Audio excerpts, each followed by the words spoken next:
Delimitar o tema é selecionar um tópico ou partes a serem focalizadas. Basicamente é isso, mas vocês viram que é bem difícil esse processo, mas é muito importante.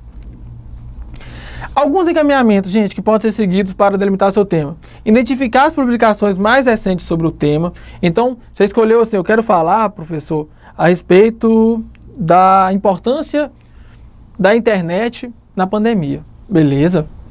Vai lá, lê os artigos, vê tudo está sendo falado recentemente sobre a importância da internet no momento da pandemia.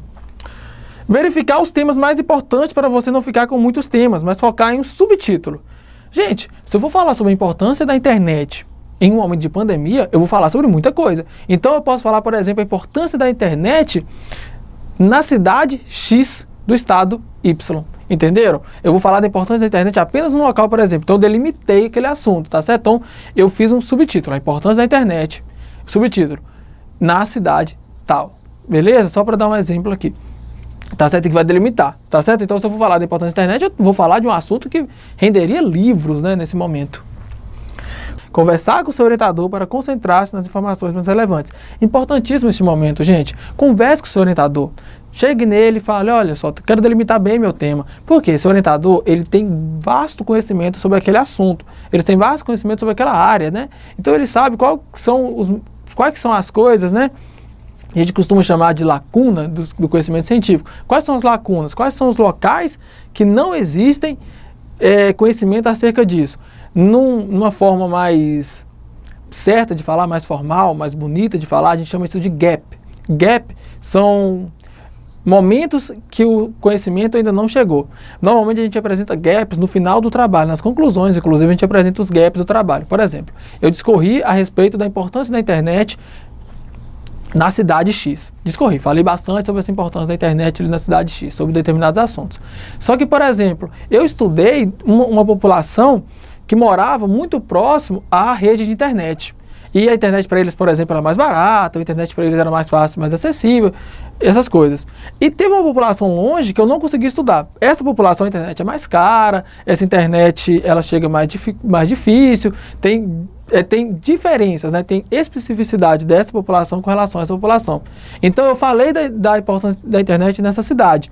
Só que eu vou apresentar meu gap. Meu trabalho, ele fala da importância da internet para essa cidade, porém existe essa população aqui, ó, que eu acho que ela, caso eu for estudar ela, não vai ter as mesmas respostas que eu encontrei nessa, tá certo? Então esses gaps ou lacunas é muito importante quando você conversa com o orientador. Então o seu orientador tem vasto conhecimento sobre o assunto, ele leu bastante sobre aquilo, ele tem trabalhado há bastante tempo sobre aquilo, então ele vai falar, olha, a gente tem uma lacuna do conhecimento aqui, ó, você pode explorá-la melhor, tá certo?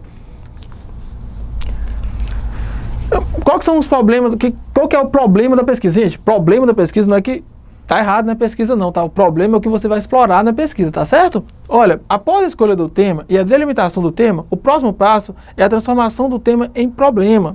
Problema é uma questão que envolva intrinsecamente uma dificuldade teórica ou prática para a qual se deve encontrar uma solução.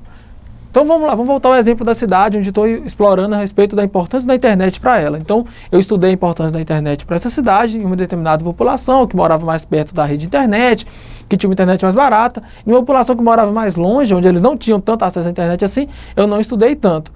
Então qual que é o problema que eu vou estudar? Eu vou estudar a importância da internet na cidade X para uma comunidade rural, por exemplo. Então eu encontrei o problema, sabe? O problema que eu vou explorar. O problema, gente, é a pergunta que você faz sobre determinado assunto, tá certo? Você deve elaborar uma ou mais perguntas que se tornem seus questionamentos. Muito importante, muito difícil. A partir do momento que escolheu o seu tema, delimitou o seu tema, sabe muito bem aonde você vai trabalhar seu tema, você tem que pensar quais são as perguntas que existem a respeito daquele tema. Gente, elaborar a pergunta mesmo, tá? Não é só saber o que você está pesquisando, não. É saber escrever, é saber falar para alguém essa pergunta, é saber colocar no seu trabalho. A pergunta que eu tenho no meu trabalho é essa pergunta que eu vou tentar estar respondendo ao longo do meu trabalho, tá certo? Uma pergunta interrogativa que norteará seu estudo e será respondida ao longo da pesquisa. Gente, não necessariamente você deve escrever a pergunta do seu trabalho. Vai depender muito da especificidade do seu trabalho. Só que necessariamente você deve saber essa pergunta, porque você pode ser questionado sobre ela na sua banca de avaliação, tá certo? Então vamos falar que um trabalho de conclusão de curso, dissertação, ou monografia, ou uma tese, não tem a pergunta bem explícita lá, né? Não está a pergunta no final, um ponto de interrogação. mas o pessoal da banca vai e pergunta, qual é a sua pergunta? Então você deve saber muito bem respondê-la. Vai responder a pergunta com outra pergunta. Ficou confuso as palavras aqui, né? Mas deu para explicar direitinho, né? Para que o problema seja válido, é preciso pensar. Pode o problema ser enunciado em forma de pergunta? Se não puder, repense. Tem que ter enunciado em forma de pergunta. Corresponde a interesses pessoais, capacidades sociais, científicos, isto é, de conteúdo metodológicos. Esses interesses estão harmonizados? O que é um interesse harmonizado, gente? Olha, a pergunta que eu fiz, ela pode ser respondida perante as metodologias que eu estou tentando empregar? Isso que você deve pensar, isso que harmonia seu trabalho. Então, eu fiz uma pergunta, a metodologia que eu estou criando para responder essa pergunta, ela é compatível, ela me leva a responder essa pergunta, tá certo? Pode ser objetivo de investigação sistemática, controlada e crítica?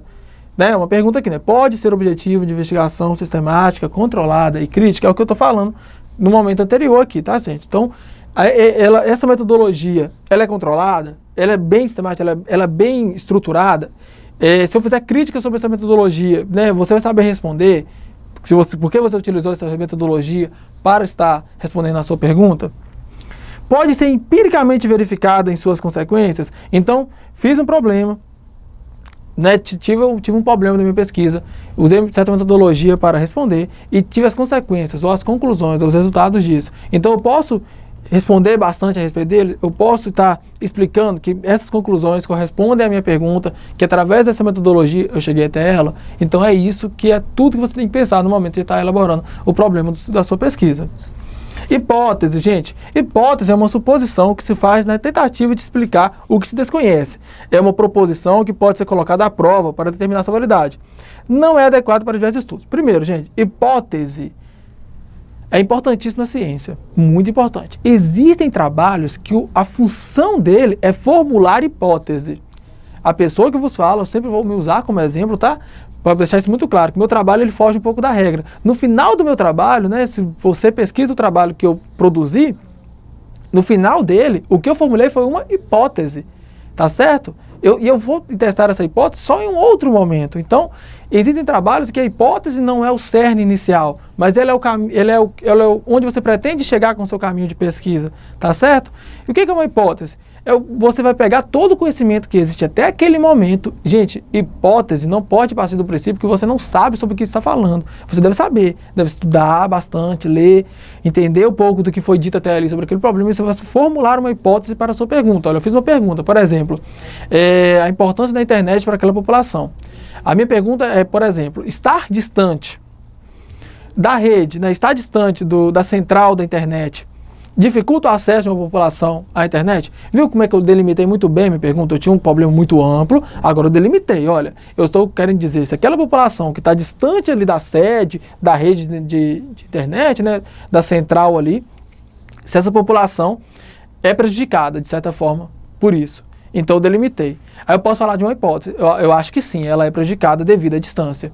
A outra hipótese minha, não, ela não é prejudicada não. Apesar dela estar distante, a rede chega muito longe e chega até eles tranquilamente. Então a hipótese é quando você vai começar a pensar a respeito disso, tá certo? A hipótese, essas explicações que eu dou previamente à minha pergunta. E você vai comprovar ou não sua hipótese através da metodologia, através dos seus resultados da sua pesquisa.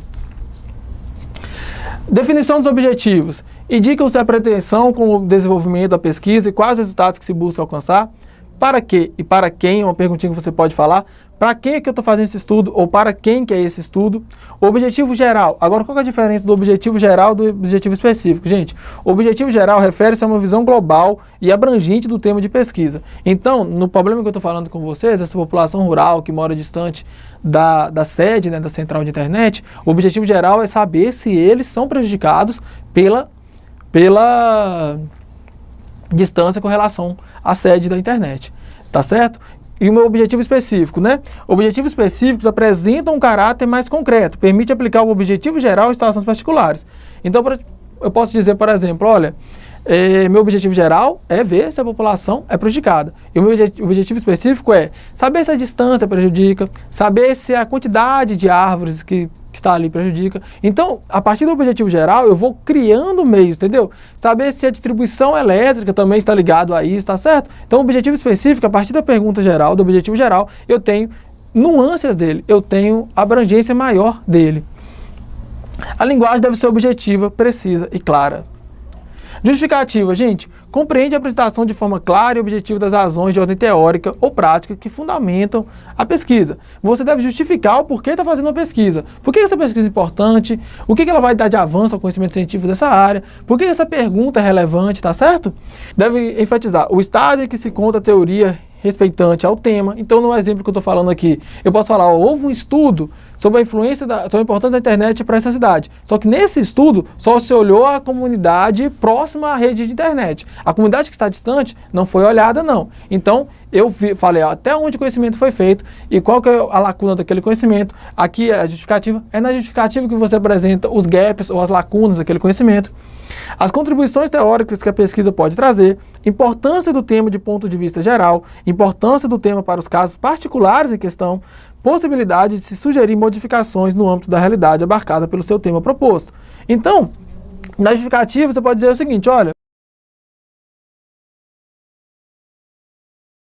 a partir dessa pesquisa, eu posso criar subsídio para que sejam feitas políticas públicas para que a internet chegue melhor para a comunidade rural, entenderam? Então, você pode na justificativa também falar, olha, qual que é a abrangência desse trabalho? Esse trabalho meu, além dele responder uma questão científica, ele está indo além, ele pode estar respondendo também uma questão social, ele pode estar sendo utilizado como cunho político para melhoras nessa sua população, por exemplo. Então, nesse momento que você utiliza, é nesse momento do trabalho que você vai utilizar isso. Referencial teórico, gente, importantíssimo, resultado da revisão de literatura e os estados da arte sobre determinado tema de pesquisa. Revisão de literatura compõe da evolução do tema e ideias de diferentes autores sobre o assunto. Primeiramente, gente, referencial teórico é quando você vai estar apresentando tudo que você abarcou de conhecimento, né? Você utilizou de outros autores, de outras pesquisas para aquilo ali, tá? Referencial teórico, gente, é o momento em que você vai estar apresentando quais foram os trabalhos que você utilizou ou quais foram as ideias de outros autores que você utilizou para fazer o seu conhecimento. Então, você lê o trabalho de tais autores e você citou os autores. Então, você falou que o autor tal falou isso, outro autor falou isso, esse autor falou isso. Então, você utilizou todos os trabalhos durante o seu texto. No final do texto tem lá referencial teórico, referências bibliográficas, ou apenas referência. Neste momento você vai estar indicando como encontrar esse texto. Então tem uma série de normas de como você deve fazer isso, como você deve escrever a forma de encontrar esse texto. Então esse texto é o texto de tal autor, ele tem tal título, ele foi publicado em tal revista científica, o ano da publicação dele foi tal. Então eu estou indicando para o meu leitor como ele encontra aquele texto. Porque quando ele lê meu trabalho, ele falou, olha, o autor X falou isso. Eu quero saber mais sobre esse trabalho dele, o que levou ele a falar isso. Então eu vou lá no referencial bibliográfico, leio o referencial bibliográfico e falo, olha, tá aqui esse trabalho. Vou lá, pesquiso, né, na internet, na biblioteca, seja onde for, normalmente na internet, né? E vou estar consultando aquele trabalho. Então é a forma que você indica para o seu leitor onde está encontrando aqueles autores que você utilizou, ou quais foram os autores que utilizou, tá certo? O estado da arte, né, é o nível de desenvolvimento atingido. Estado da arte, gente, é quando você está apresentando através do seu referencial teórico até onde aquela área de conhecimento alcançou, até onde ela evoluiu, tá certo? Não se trata de uma relação de referências bibliográficas, de um glossário de vários conceitos. As relações entre os conceitos e as ideias é o mais importante nesse momento. Gente, quando você vai estar falando o seu referencial teórico ao longo do seu texto, não estou falando das referências bibliográficas não, tá? Estou falando do referencial teórico ao longo do seu texto. Então, estou aqui descrevendo meu referencial teórico, estou falando, olha, esse autor falou isso sobre esse tema, esse autor falou isso, outro autor falou isso, tal. Não fala apenas assim, tal autor falou isso, tal autor falou isso, tal autor falou isso, tal autor falou isso. Isso é quase está falando um glossário, está jogando ideias, conceitos, um atrás do outro. Você tem que falar mais ou menos assim, olha, tal autor falou isso, ao passo que esse autor falou isso. O outro autor colaborou com a ideia desse. Não, o outro autor já disse que a ideia desse está errada. Então você tem que fazer link entre aquelas falas de diferentes autores que você está falando, para não virar apenas uma forma de jogar conceitos, né, fazer tipo um glossário no momento de escrita do texto, tá certo? Já nas referências bibliográficas do seu trabalho, não. É você falar esse trabalho, esse trabalho, esse trabalho, esse trabalho, tá certo? Metodologia, né? A forma de explicar, de escrever a metodologia, né? Deve apresentar como se pretende realizar a investigação. Deve estar descrito classificação com os objetivos da pesquisa, natureza da pesquisa, escolha do objeto de estudo, técnica de coleta e técnica de análise dos dados. Recursos também, então tem trabalhos que é importante falar como foram obtidos recursos, né? Projetos de pesquisas que visam captar recursos em agências de fomento, é necessária a descrição dos recursos a serem utilizados, assim como seu valor monetário. Exemplo, né? Recursos humanos, né? Eu precisei para fazer esse trabalho de um especialista em certa coisa e eu tenho que pagar ele. Então, alguns trabalhos, né, quando você vai pedir financiamento para esse trabalho, em alguma agência de fomento, você tem que estar falando o valor que você utilizou, qual foi o trabalho daquela pessoa, quanto aquela pessoa cobrou, etc, né? Diárias, por exemplo, o seu trabalho, você deve estar num hotel, e nesse hotel teve um valor que você cobrou, então você deve também estar colocando. Material de consumo, serviços, equipamentos, tudo que tenha um certo custo para essa pesquisa e você queira que uma agência de fomento esteja te ajudando nesse momento, existem algumas agências de fomento para diferentes tipos de pesquisas, então você deve estar descrevendo nesse momento.